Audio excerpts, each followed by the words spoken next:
రేపటి నుంచి 5 నెలల వరకు పెళ్లి ముహూర్తాలు ఉన్నట్లు తెలుస్తోంది.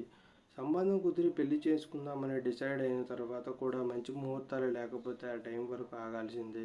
అలాంటి నిరీక్షణకు జనవరి 31 నుంచి తెరపడనుంది.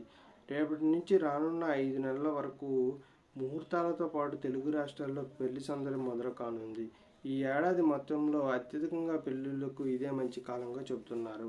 మకర సంక్రాంతి నుండి ఉత్తరాయణం కావడంతో మాఘాది పంచకం అంటే మాఘ, పాల్గొన, చైత్ర, వైష్ట, జ్యేష్ఠ మాసాలతో పెళ్లి శుభకార్యాల ముహూర్తాలకు చాలా ప్రాధాన్యత ఉంటుంది. పాల్గొన మాసంలో మార్చి 18 నుంచి 28 వరకు మాత్రం ముహూర్తాలు లేవు. కారణం శుక్రమౌఢ్యమి రావడంతో ఇలాంటి పరిస్థితి నెలకొంది. శ్రీరామనవమి తర్వాత మళ్ళీ పెళ్లిళ్ళ సందడి మొదలవుతుంది. ఉగాదిలోపు ఎక్కువ వివాహాలు 2 తెలుగు రాష్ట్రాల్లో జరుగుతున్నట్లుగా చెబుతున్నారు. ఈ పెళ్లి సంవత్సరం 23 వరకు మే 23 వరకు ఉండనుంది. చివరి ముహూర్తం మాత్రమే మే 28గా చెబుతున్నారు. ఇది జ్యేష్ఠ మాసంలో రానుంది. పెళ్లిళ్ళ సీజన్ కారణంగా మార్కెట్ నుంచి ఉత్సాహంగా ఉండడంతో పాటు దాదాపు 25 రంగాలకు పైగా ఉపాధి లభిస్తుంది. లక్షలాది మంది రాబడికి ఇది మార్గంగా మారనుంది.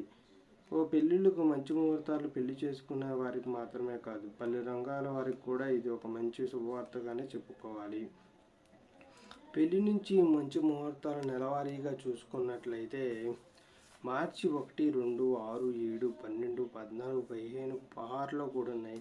ఏప్రిల్ 9, 10, 11, 12, 13 పహార్, 18, 20, 23, 29, 30 మంచి ముహూర్తాలు ఉన్నాయి.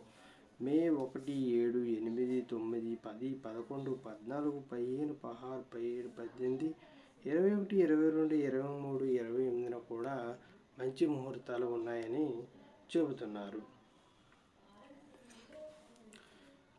చలి పండుగకి సిద్ధమైన అరకు రేపటి నుంచి